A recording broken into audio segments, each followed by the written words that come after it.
Hey guys, welcome back to a brand new video, a brand new vlog. You are looking at a very barefaced Leah this morning. I've not done anything to my face. I've literally just got out of the shower and I thought, you know what, you guys have not seen my updated skincare routine since I added a few new little bits.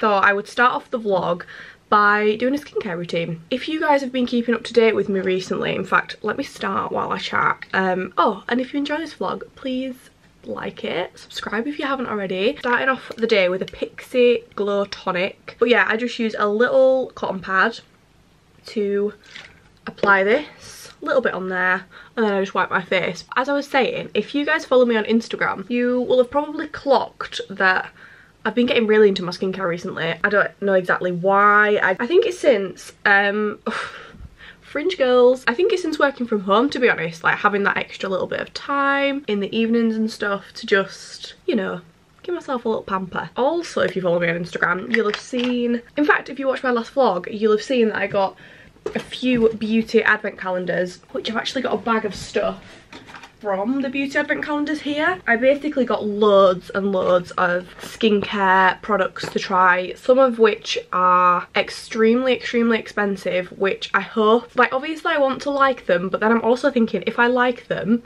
then I'm gonna want to buy them and they're really expensive. I got a massive selection of like skincare, makeup, beauty bits in them, so I'm basically going to spend the whole 2022 using the products and then I'm going to buy them all again in December 2022. But yeah, I got loads of new like skincare bits, like this Summer Fridays mask, loads of different new products to try. I wanted to do like a full vlog of everything that I got in the advent calendars, but I realised I've got so much to update you guys on, and this vlog is actually meant to be a book like reviews, recommendations vlog. Hang on, let me do the next step while I'm talking. Basically, yeah, I've got so much to squeeze into this vlog that I might have to save the whole beauty advent calendar haul for another time. The next step varies depending on how I'm feeling, to be honest. I use one of these two serums. I've got the Glossier Superglue Vitamin C serum. This one is for if you want a little bit more of a glow. When you put it on, it's got like tiny little bits in it that like cement into your skin, which makes it look really glowy. From memory, I think I used this one last night and my skin's looking pretty glowy. Since doing skincare, I've honestly noticed such a difference with my skin. Like, it's so much more soft and oh, I love it. Anyway, the other one that I choose between is this one. This is the Glossier Super Bounce Hyaluronic Acid one, which I actually have a mini of somewhere. It's really freaking cute. Look.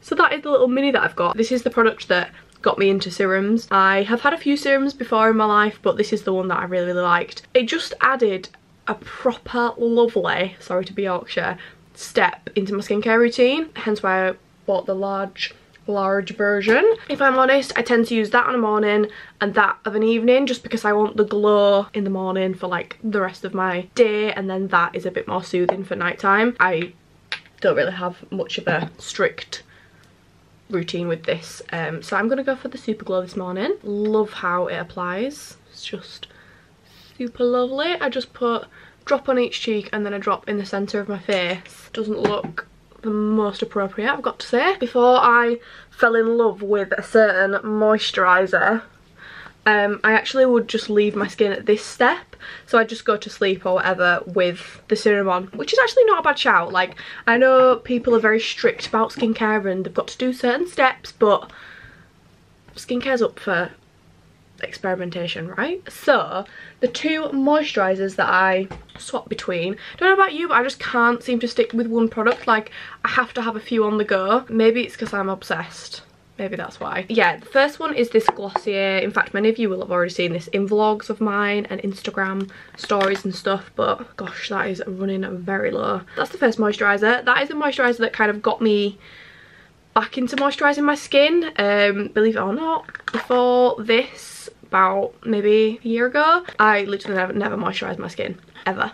It just was not on my to-do list, you know. But yeah, since discovering this, I was like, my skin feels so much more soft in a morning after putting this on at night. So I was like, I've got to get into the moisturiser scene. And then, thanks to the beauty advent calendars, where I got this little tester, which is super tiny, I was too impatient to try it because this is the Drunk Elephant Whipped Cream moisturizer. I was too impatient because I've been wanting to try Drunk Elephant stuff for ages, like a long time, maybe like a year, and I just never bought anything. I was just looking. Anyway, I got that little tester in the advent calendar, and as soon as I put it on my skin, like when I woke up the next morning, my skin felt like a baby's bottom. No word of a lie. So I just had to buy the big version. Love the packaging, super cool. You press down like that and the moisturizer comes out of the top. How cool. I am trying to swap between the two different moisturizers each day. Reason being, the Drunk Elephant moisturizer is actually £50. That is 50 quid.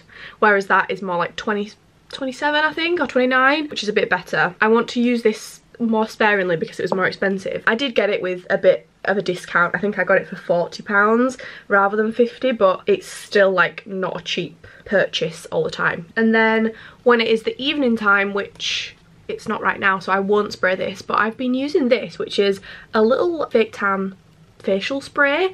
It's by Saint Tropez and it is the Self Tan Purity Bronzing Mist. It's actually really nice. I've literally used half of it already. Not had it for that long. It's just super easy to spray on and I love it. I love me some fake tan on my face. So yeah, that is the updated skincare routine. I hope you enjoyed watching that and watching me completely ramble on. By the time you're watching this, it will be 2022, which is the craziest thought. I hope you all had a lovely Christmas and New Year.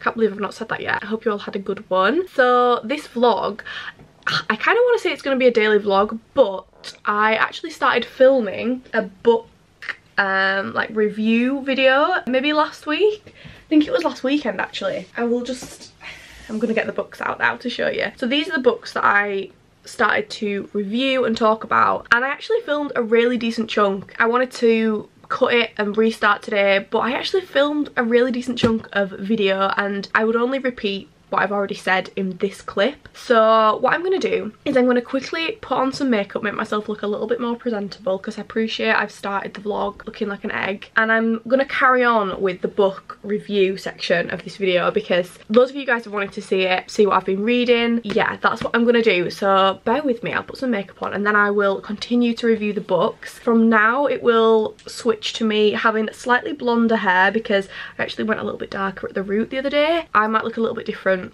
It was filmed last week, so yeah, I will do a little flashback now for you. You can watch a couple of reviews of these books and then I will see you very soon and I will review some more. Oh my goodness, you've just caught me. I say you've just caught me. I just started to shoot the thumbnail for this video. This is the long awaited what I've been reading in 2021 book recommendations video. I'm going to be sharing what I've read, what I'd recommend, what I wouldn't recommend. Of course, as always, it's just personal opinion, but a lot of you guys have the same taste as me, what can I say? And with the book club coming to a close, I thought, you know, I don't want you guys to think I've forgotten about books. I haven't. I'm very much still reading, and I want you guys to know like what I'm reading, what I'm enjoying and what I'm not.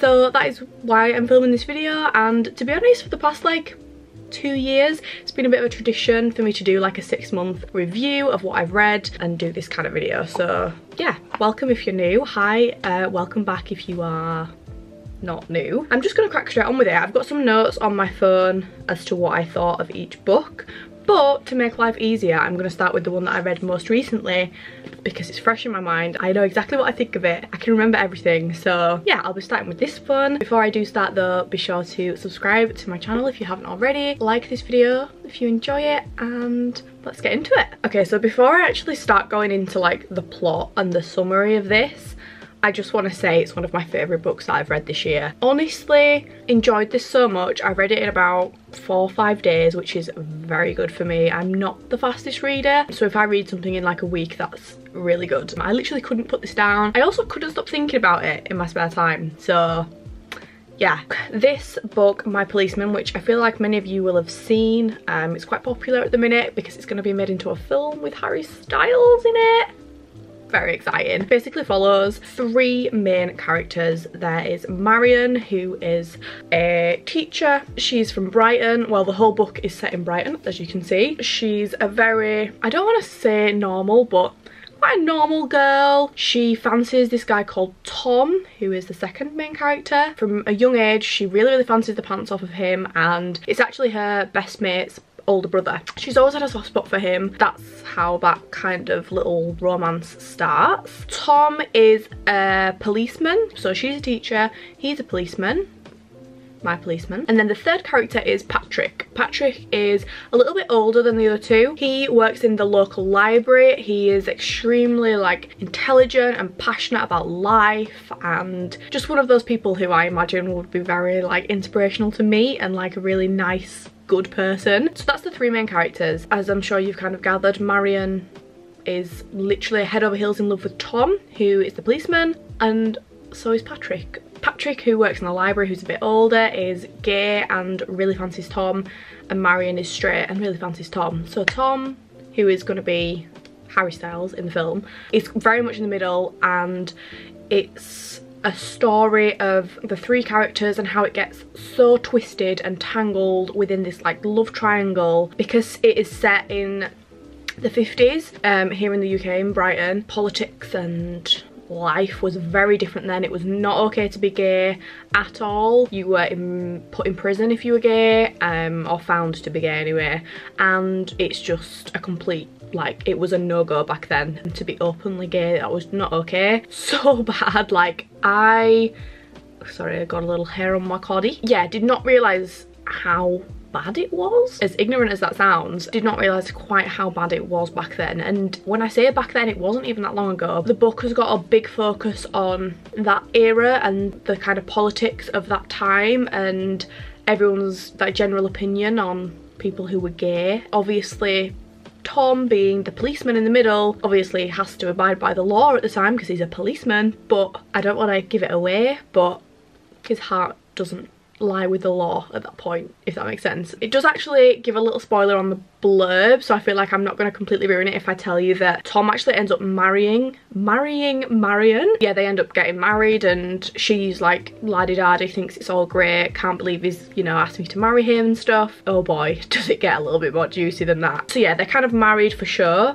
but she doesn't realise until quite on in the book, and when she does realise what's going on, she's out to get Patrick, the old boy. I feel like because it's a love triangle, no matter how this book ends, you would have been sad. Like, you actually grow to kind of like every single character in it. Well, I don't know, actually debatable. I went through loving and hating every single character in the book, but ultimately you do kind of like them all, and because you like them all, you want them like all to be together, and that's never gonna happen. So don't pick this book up if you think it's gonna be like a nice light-hearted romance. It's not. You're gonna be in for a journey, do you know what I mean? Really, really good though. Completely captured my whole being for the 4 or 5 days that I was reading it. Not a very long book either, really. It was about 340 pages. It's told from 2 points of view. It's told from Marion and then Patrick's like point of view. Predominantly Marion's, to be honest. You don't really get to hear from Tom at all, the middle character, the middleman. Structured really nicely, it's in different parts. I think it's quite cleverly told from the 2 different character perspectives. Really nice to read, you know, when a book's just like, oh my god, this flows so nice. Yeah, so very enjoyable to read. Would highly recommend. I gave it 5 out of 5 on Goodreads, which is very rare. I'm extremely stingy with my stars. I won't go on about it anymore, but yeah, 10 out of 10. Best book I've read this year. And that is saying something. Loved it, loved it, loved it. I am going to keep that book forever and ever. I love it. I want it always to be on my bookshelf, and I'm going to go back and read it again a million times over. Next up is Shuggy Bane by Douglas Stewart. This was actually really kindly bought for me. It has been a really long time since someone else has actually bought me a book. I think a lot of people just know that I know my taste, and like I know what book I want to read next. Like, I'm very on it, and it's rare that someone buys me a book. But my cousin actually got me this for my birthday, and he was like, look, I've read it, I really, really liked it, think you will as well. And I love that. Like, I was like, right, not only is this gonna encourage me to read it because it's been actually recommended to me, but he actually bought me it, which was so nice. So this, again, I feel like you've probably seen it. It's literally everywhere. I'd not actually heard of it before, and then when he got me it, I have been in like a million bookshops ever since, obviously. Every time I go into like Waterstones or a little bookshop, I see it straight away. A few of you might have even read it. If you have read this or My Policeman, let me know in the comments. I would love to discuss. Yeah, so Shuggy Bane follows this little boy, Shuggy. I think that is him, and his mother, who is called Agnes. Was Agnes? Oh my gosh.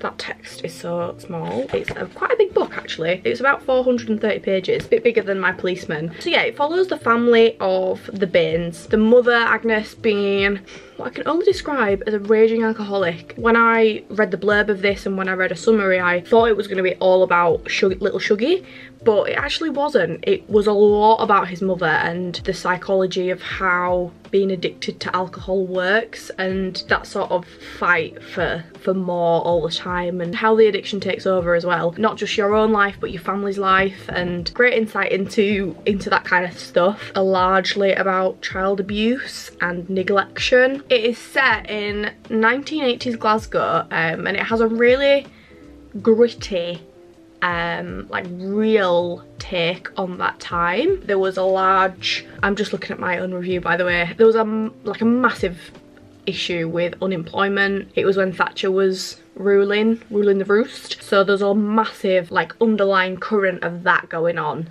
which you can really sense when you read the book. Shuggy also has a sister and a brother who are older than him. There's Leek, who is Shuggy's older brother. He's extremely like timid, quiet, just keeps himself to himself, but he's also a proper big brother to Shuggy. Mixed opinions on him, if I'm honest. Wasn't a massive fan in the end. I really liked him at first. And then there's also Catherine, who's Shuggy's older sister.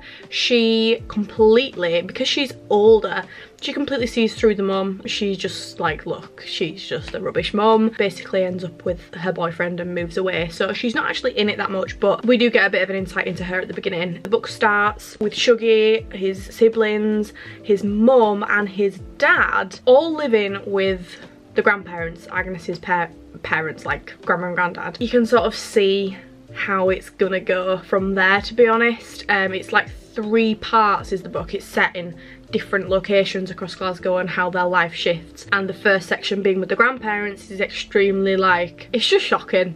And the grandparents are quite, they've got their head screwed on, they're, you know, they can see what's going on and they're like, look, you know, this is not right. They don't really like Shuggy's dad, who's called Shug. Very confusing when you first read it, because you're like, Shuggy or Shug? Shug, man, boy, man, how old? You know what I mean? Anyway, yeah, they're not a massive fan, and they can see straight through his dad, who is also just a horrible human being. Horrible to his, the mother of his child. Horrible to people around him. Just not the kind of guy you want to run into, if I'm honest. And there's quite a bit of a focus on him at the beginning as well, and how that then affects Shuggy. I've put in my little review, the book's main themes are neglection, alcoholism and abuse. Not a light-hearted read, I must say. Yeah, this is not the kind of book you want to be reading if you want like a nice chilled out couple of hours. Like, this is not for you. But if you want quite a hard-hitting, gritty book about, you know, the really dark aspects of life, then this is for you. One of the first, interesting fact by the way, one of the first sets of books that I ever read were about child abuse. They're extremely popular. I can't remember the name for the life of me, but if I saw it, I'd know it. You probably will be thinking of it now, and it's that one. Something like Boy Under the Stairs or something like that. And they're really, really like child abuse heavy, extremely graphic in the way that it describes how life is for this little boy. And I remember at the time when I read it, I was literally in like high school, maybe even, no, I can't have been younger surely. Anyway, it was one of the first sets of books that I read, and I loved them. I thought they were so great, very real and crazy to read. And I feel like because I'd read those, and they kind of set a precedent for the rest of my dark reading that I was going to be doing in my life. Wasn't actually as good as them, I personally didn't think. Thought it was a really good read, but it wasn't very obvious. So there was actual child abuse scenes in the book, but it wasn't written really obviously. It was written quite discreetly, and so that, you know, maybe it wouldn't say exactly what happened, it just described certain aspects, and then in a couple of chapters later it'd reference it and tell you what had actually gone on, and then you'd be like, oh no, I feel like I need to reread that now, because is it me being stupid? Like, yeah, there were certain parts of it that I was a bit like, what's going on? I also felt like because it was such a big book, it kind of did feel like it went on and on. It took me a while to get through this. I actually got quite frustrated with the mum. She has like a year where she's sober, and she's a good mum. She's just living a great sober life. It was in the middle of the book, so obviously preempted that it was all going to come crumbling down, and it did. I mean, I don't want to put a spoiler out there, but if you're reading a book and the person gets better halfway through, they're either gonna drop and do really badly again in like the second half, or it's going to be a change of storyline, isn't it? You know, you could kind of guess it. And I felt like, I don't know, I just wasn't that attached to the family. Wasn't that attached to Shuggy because there wasn't loads about him. I have just had to put a new battery in my camera, so sorry about that. So yeah, I give it 3 out of 5 on Goodreads. Good book, would still recommend. You know, it's quite good. It just wasn't my fave. Hello, so you are looking at a very darker haired brunette version of Leah. I mentioned earlier, but got my roots done. Got like a root stretch and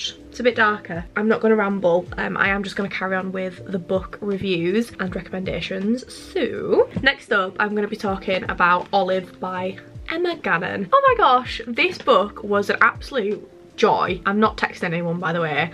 I am gonna read you my review. I gave this 4 out of 5. I read it in September and I just really enjoyed reading this. It was a very easy read. If you're looking for quite a girly book that's kind of coming of age, but not in like a teenagery way, more of in like a 20s to 30s way, I found this to be a really interesting read about how life changes for you and your friends and like everyone around you when you're going from like your 20s to your 30s. So the main character is Olive. I love that name, by the way. Literally would call my baby girl Olive. Love that name. So yeah, I will read you my review. So it follows main character Olive. Shock.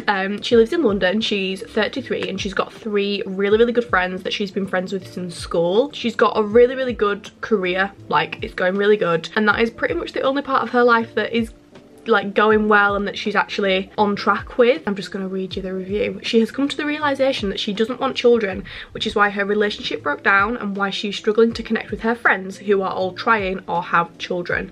Most of the book is focused on Olive and we are introduced to other characters at the beginning of the book, so you really do feel connected to them throughout. The book is told from Olive's perspective and flashes back to her university days, back to present day. I thought this was a really interesting and captivating read and a clever, lighter way of approaching the controversial topic of women opting for a child-free life. Olive is a likeable character, albeit sometimes she can be a little bit annoying.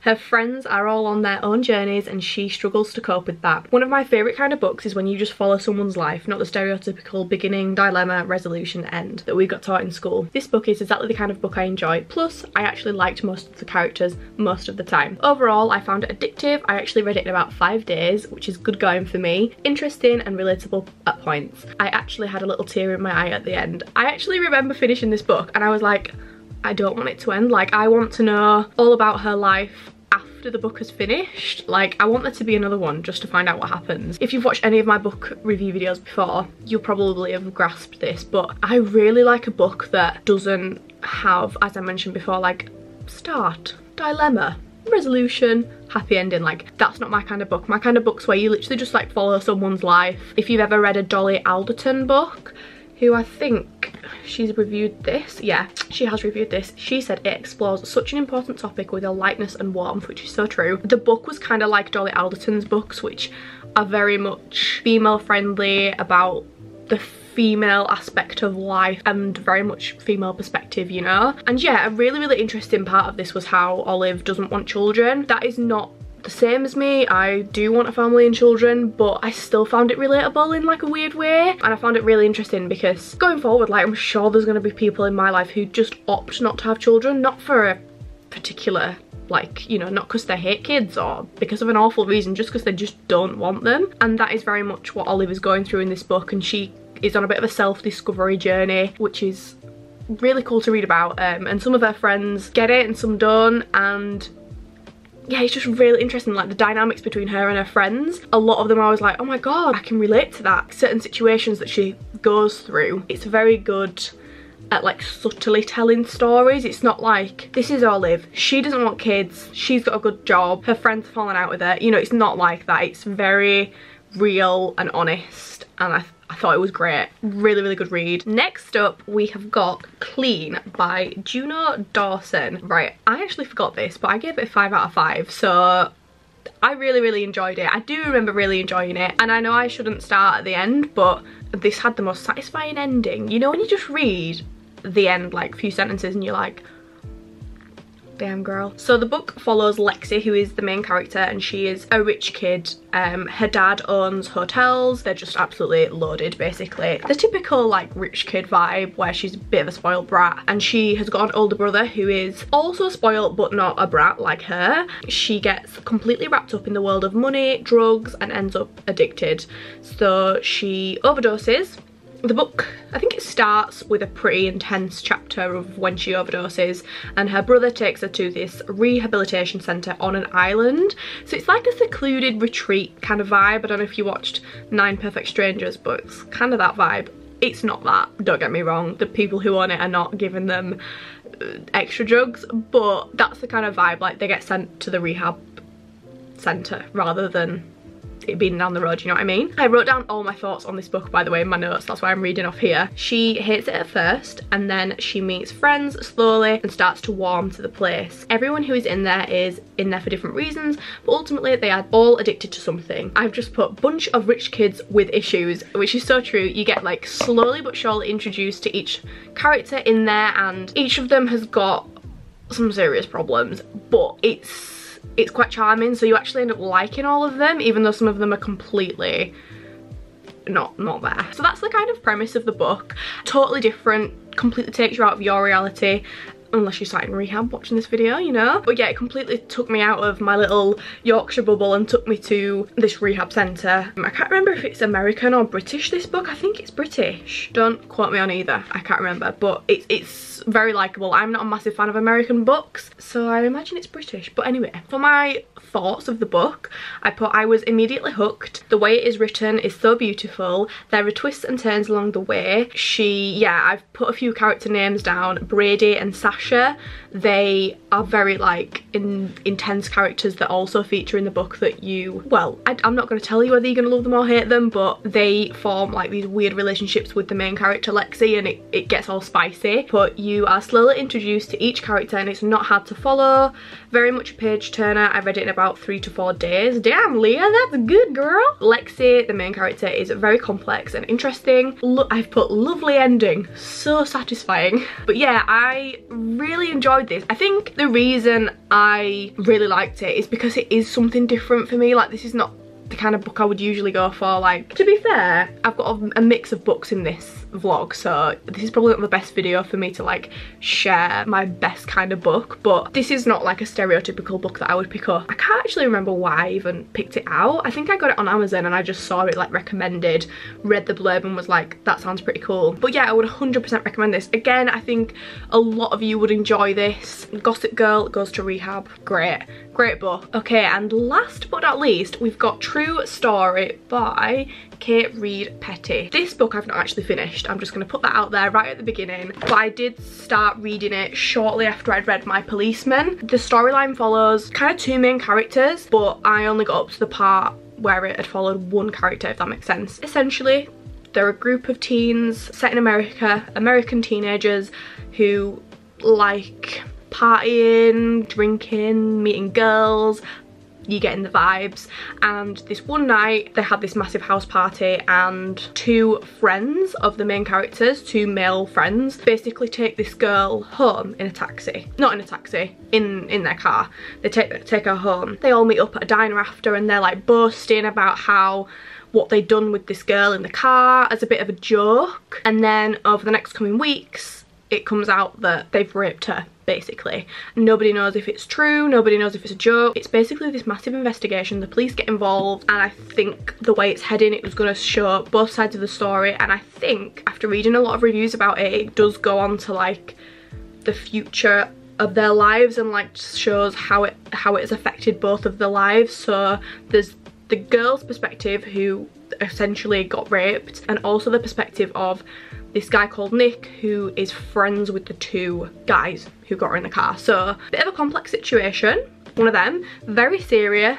I found this a little bit hard to connect to, just because I knew it was going to go into the the perspective of the girl, but that's what I was most interested in. So it kind of starts with like this group of like horrible lads who are not likable at all, who actually made me feel uncomfortable reading it. And like when they're talking to each other, I was literally just like, how can you even talk like that? Like, I'm so uncomfortable just reading this. I just wasn't that bothered about turning the page. I think I read about 50-60 pages of it and I was like, right, I'm gonna move on to a different book. Like, it just didn't hook me. However, I have read good reviews. Like, I've heard people say good things. So if you've read this and you think I should continue on, please let me know in the comments. Did put it down pretty quick, but I wanted to include it in this video because I did tell you guys that I was reading it and I put it on my Goodreads and stuff. But yeah, I did stop. But the reviews, like, a mind-blowing, page-turning, unputdownable, heartwarming, empathetic, formally inventive horror suspense thriller. Like, that sounds really cool, but it just didn't hook me in. So if you've read this, please let me know if you think I should continue on with it. So yeah, they're the 5 books that I've read in the second half of this year. I didn't do as well as what I'd hoped in the second half of 2021. I absolutely love and adore reading. I did so good in the first half of the year. I read about 6-7 books. Hang on, I've just got a text from Hermes. Your cult beauty order is due today. What? Anyway, yeah, I'm gonna try not to beat myself up about it though. I've got plenty of books, aka all of these, to read next year, so keep your eyes peeled midway through next year for another one of these kind of videos. And also on my Instagram, because I do review books as soon as I've read them on my Instagram and I put them on my highlights. So yeah, if you want some good like book recommendations and stuff that I like, head over to my Instagram. You can see everything on there. I really hope you enjoyed that little book review section of this video.